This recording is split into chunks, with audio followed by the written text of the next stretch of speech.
Opening day of rifle season. I have to talk a little quieter.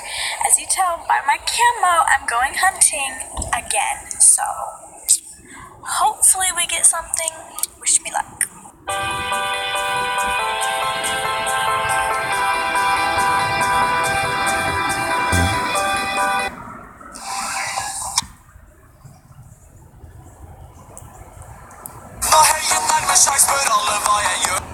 So, it's 2 hours later.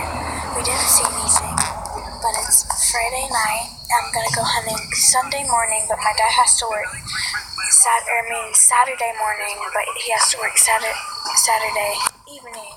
But we can go Sunday morning and Sunday afternoon, and then we have literally 2 months. The season just opened, and well, I'll see you guys in the morning.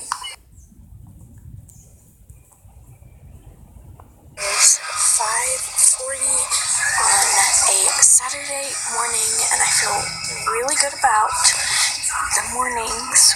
On the way here, we saw 4 deer, so wish me luck.